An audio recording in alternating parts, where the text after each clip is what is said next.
Hola a todos, bienvenidos a otro sábado filosófico más aquí en el Pensamiento en Llamas. Y bueno, pues en esta ocasión vamos a reflexionar acerca de qué es esto del tiempo a partir de la exposición de las principales posturas filosóficas que se han dado a lo largo de la historia de la filosofía occidental respecto a qué es esto del tiempo, ¿de acuerdo? Y bueno, pues en concreto estoy pensando en la postura aristotélica sobre qué es el tiempo. También estoy pensando en la postura de Galileo respecto a qué es el tiempo, en la postura newtoniana y ya por último en la postura de Einstein. Yo espero que con esta exposición, bueno, pues ustedes puedan pronunciarse respecto a alguna de estas concepciones que vamos a explicar o bien rechazar todas, sea cual sea tu elección. Me gustaría saberla y que me dejaras pues aquí abajo en la caja de los comentarios cuál es tu postura respecto a qué es esto del tiempo y me digas por qué, ¿de acuerdo? Y bueno, pues ya para cerrar esta breve introducción respecto a este sábado filosófico, brevemente te recuerdo que me puedes dejar también en la caja de los comentarios cualquier sugerencia temática o sugerencia de análisis de un autor que prefieras. En su debido momento, créeme que considero todas las propuestas y hago un sábado filosófico sobre tu propuesta, ¿de acuerdo? También, pues te recuerdo brevemente que en el fotograma de este sábado filosófico, pues vas a poder encontrar una serie de libros que yo te recomiendo a modo de bibliografía por si gustas adentrarte más en alguna de estas posturas, pues que estamos comentando en concreto. Bueno, entonces vamos a comenzar con el análisis de la postura aristotélica respecto a qué es esto del tiempo. Miren, es interesante y es curioso analizar en general qué es el tiempo para la filosofía griega antigua. Yo ya les había comentado en el curso de metafísica y ontología, en la sesión dedicada a la metafísica de los presocráticos, que el gran problema fundamental de la filosofía griega antigua es explicar el problema del cambio y respecto al devenir del mismo. ¿Qué quiere decir eso? Que lo que tratan de descubrir o encontrar los antiguos griegos es la esencia de las cosas, de tal suerte que esta esencia pueda sobrevivir a la mutabilidad del mundo y a los diversos cambios que están presentes en él.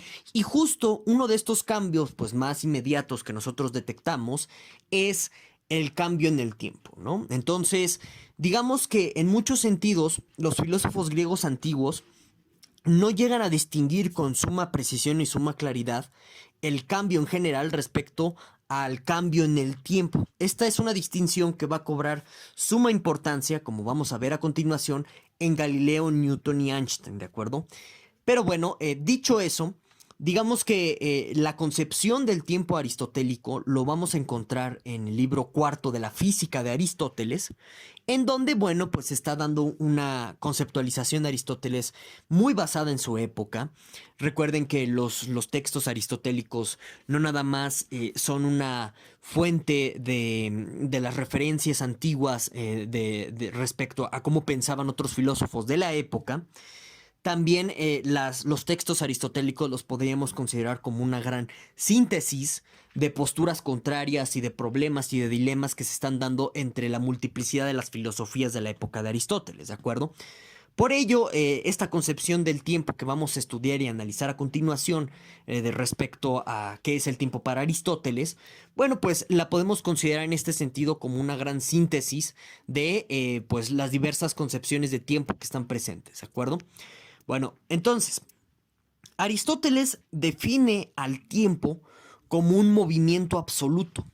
Eso es algo interesante, por lo que les acabo de explicar, bueno, lo que les acabo de decir hace unos momentos, que los griegos en general no distinguían el cambio en general con el cambio en el tiempo. Y justo esta mezcolanza que va a hacer Aristóteles entre el movimiento en general y pues justo el movimiento en el tiempo de las cosas, apunta justo a esta falta de distinción en general de los griegos respecto a los diferentes tipos de cambios, porque, bueno, pues otra manera también de entender el cambio es como una especie de movimiento dentro de la filosofía griega antigua. Bueno, ¿por qué Aristóteles o por qué para Aristóteles el tiempo es simplemente un movimiento de las cosas? Bueno, porque según Aristóteles lo que nos explica del tiempo es que, bueno, pues en un sentido muy intuitivo, muy de sentido común, el tiempo se compone de tres momentos, ¿no? Pasado, presente y futuro. Y justo el gran dilema para definir el tiempo es si vamos a partir del momento presente, bueno, pues entonces lo que se llama pasado no es realmente el tiempo. O justo el futuro tampoco es realmente el tiempo porque son proyecciones hacia adelante o hacia atrás de un momento muy local, ¿no? Llamado presente. Pero a la vez, cuando nosotros tratamos de capturar el momento presente o de definir el tiempo a partir de el término del presente, tampoco lo conseguimos. ¿Por qué? Porque el presente es fugaz, es bastante difícil de conceptualizar en un espacio general o en una definición general.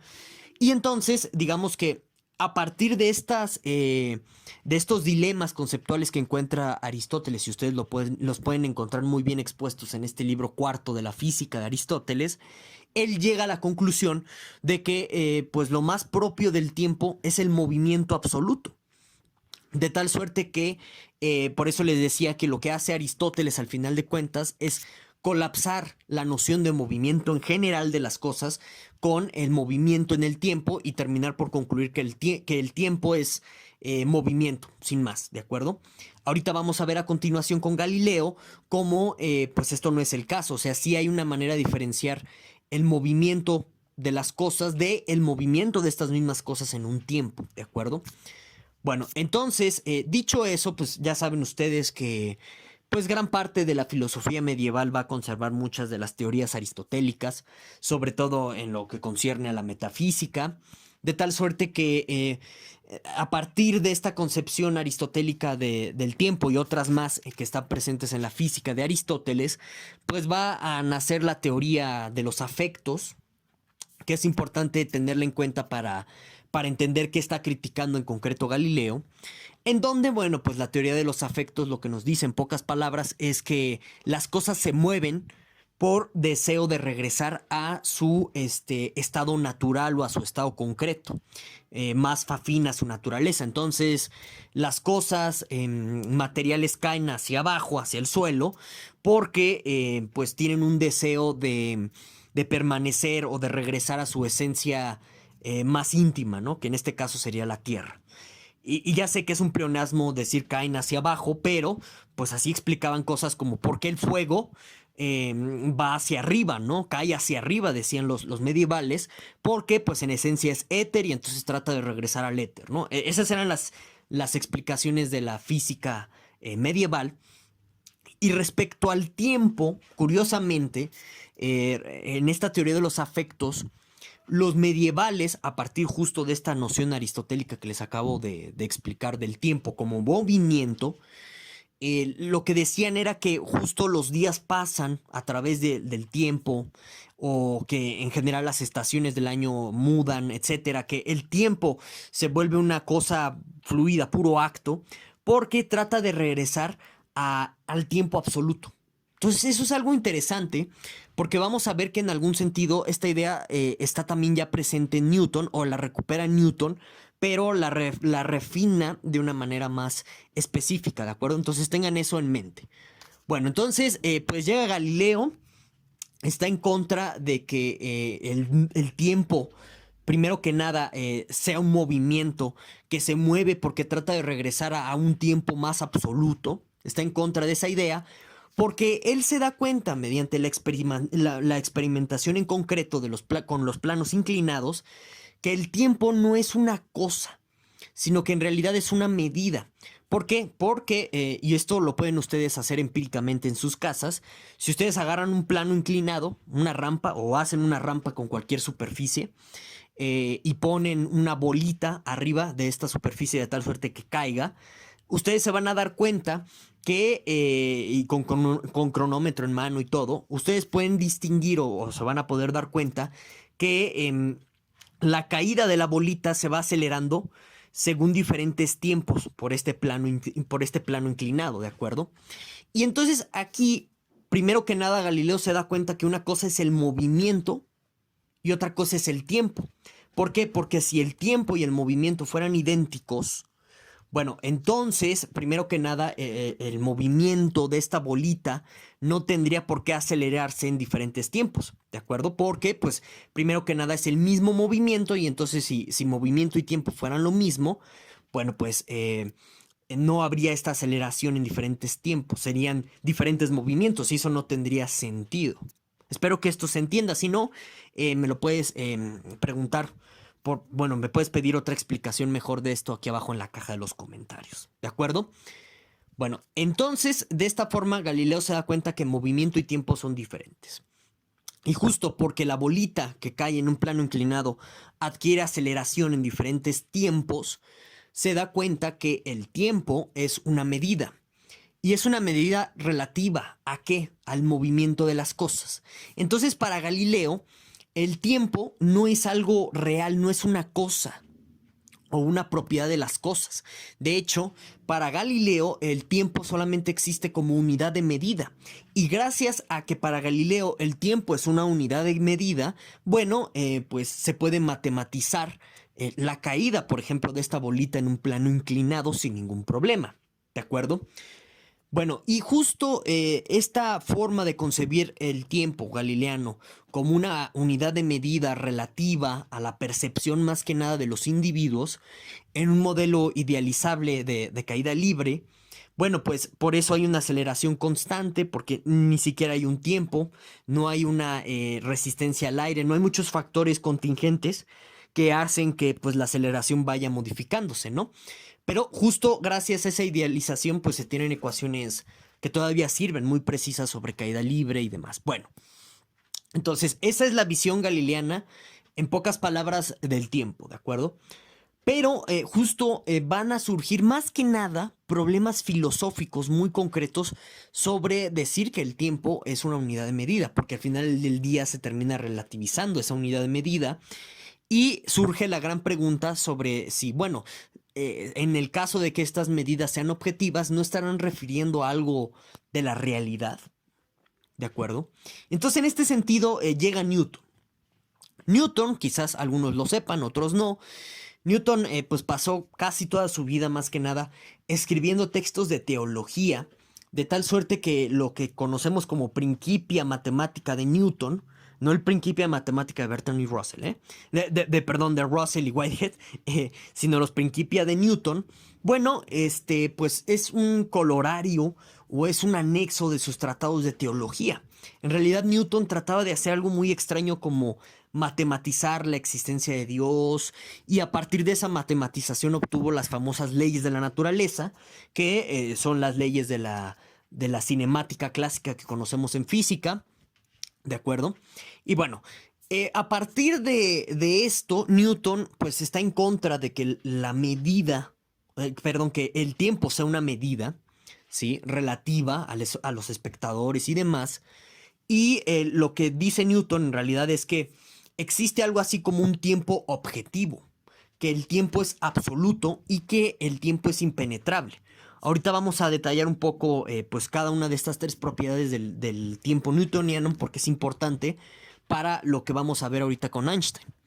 Bueno, entonces digamos que para Newton una medida puede ser objetiva, porque una medida de tiempo, por supuesto, puede ser objetiva porque está refiriendo a este tiempo absoluto.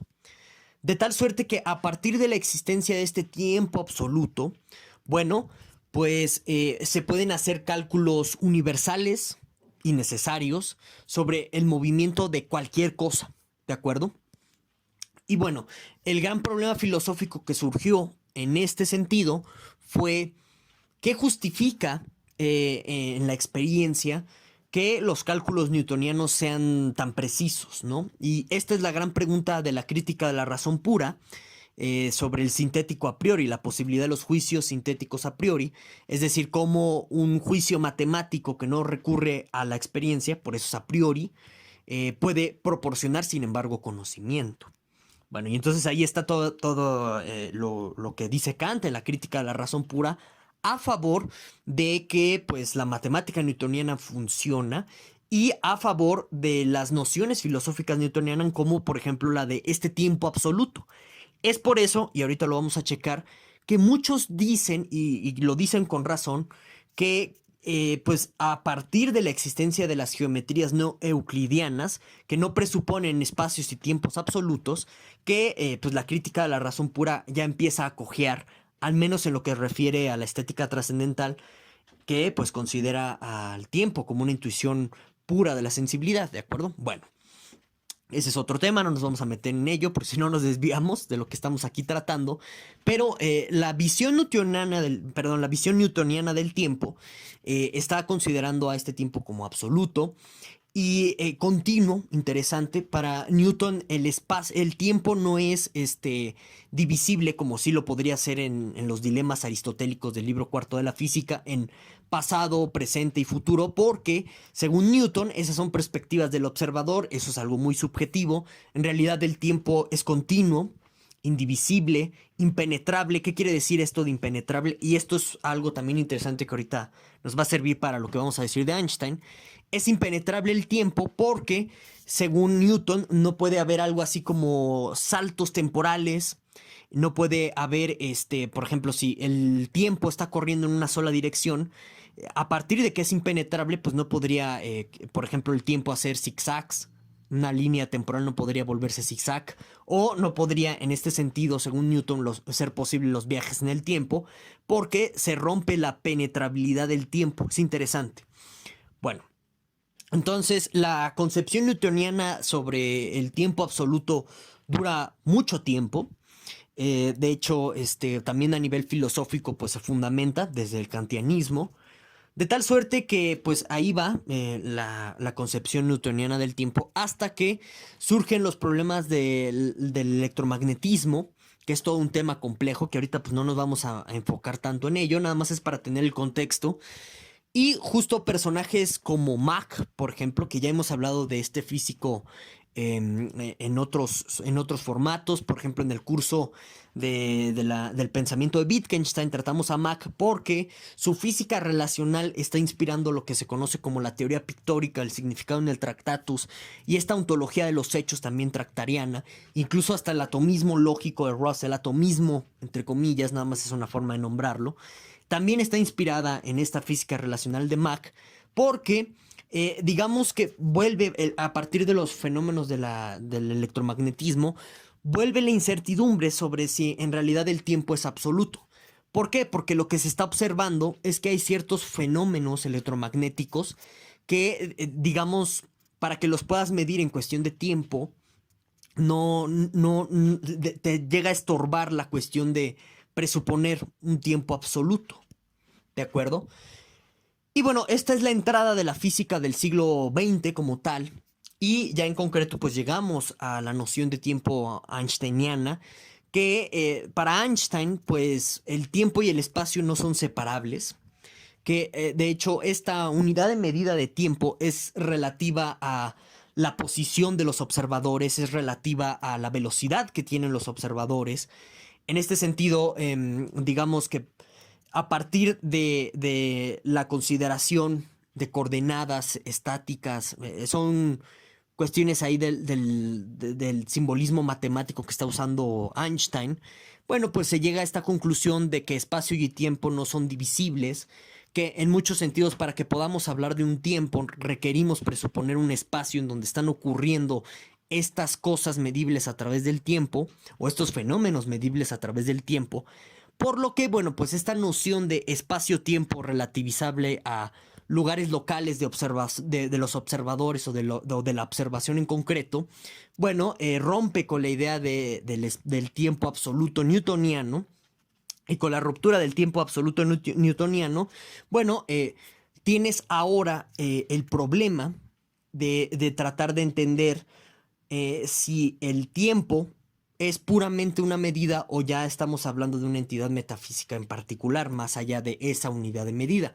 Es decir, regresamos curiosamente con Einstein al problema que pues ya estaba o que dejó en la mesa la noción de tiempo galileana, ¿no? Bueno, en fin, ese es otro debate filosófico que se puede desprender de esta consideración, pero es importante pues tenerlo sobre la mesa, ¿bien? Bueno, ahora, brevemente, y ya con esto pues voy a concluir este sábado filosófico. Para mí el tiempo pues sería una unidad de medida muy al estilo de Galileo, no tanto al estilo de Einstein, porque digamos que el colapso entre espacio y tiempo lo que genera a nivel de epistemología, ¿no? No tanto a nivel de física. Acuérdense que estamos haciendo aquí filosofía, o bueno, reflexiones filosóficas, vamos a quedarnos ahí, ¿no? O reflexiones sobre la filosofía. Lo que genera la noción de tiempo-espacio einsteiniano a nivel de epistemología es que se colapsan la categoría de espacio y tiempo. Y digamos que en este sentido Kant sí logra distinguir espacio y tiempo por algo que él llama sentido interno en la primera edición de la Crítica de la Razón Pura. O sea, digamos que el sentido interno es pues todo lo que tiene que ver con nuestras memorias, nuestras experiencias, etcétera. Mientras que sentido externo pues es concretamente el lugar o el espacio en donde ocurre nuestra experiencia, ¿bien? Bueno, entonces en este sentido el tiempo es forma de posibilidad o bueno, es condición de posibilidad del sentido interno. ¿Por qué? Porque sin tiempo no podríamos tener memorias, no podríamos tener sucesión entre recuerdos, etcétera. Mientras que el espacio es forma del sentido externo porque, pues, sin presuponer que los objetos que estamos viendo están en un espacio, bueno, pues no sería posible tenerlos como objeto de una experiencia posible, ¿de acuerdo? Y el problema del concepto espacio-tiempo de la teoría de la relatividad de Einstein es que al colapsar ambas categorías, lo que genera es que se confunda sentido externo con sentido interno.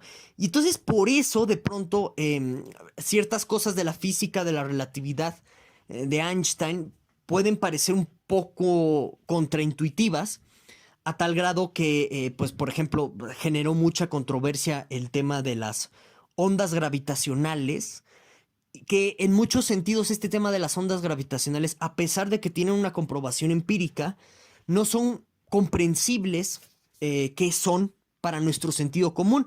Y aquí, por supuesto, que la gran interrogante es, ¿y por qué deberíamos obedecer en este sentido a nuestro sentido común, valga la redundancia, respecto a la manera en que percibimos los objetos en esto que se llama sentido externo y en el modo en que pensamos o recordamos a los objetos dentro de nuestro sentido interno, ¿no? Entonces, ¿por qué deberíamos seguir obedeciendo eso? Esa es una gran pregunta que se sigue de esto. Y bueno, eso yo lo dejo sobre la mesa. En realidad, no hay también una manera muy contundente de seguir esto del sentido externo y del sentido interno, porque pues al final del día esto conformaría nuestra experiencia de sentido común y frente al conocimiento científico que pues tiene mejores herramientas explicativas de la realidad que nuestro sentido común, pues bueno, pues uno debería decantarse por el conocimiento científico, las explicaciones científicas que son mejores que las que puede dar o las que podría proporcionar nuestro sentido común.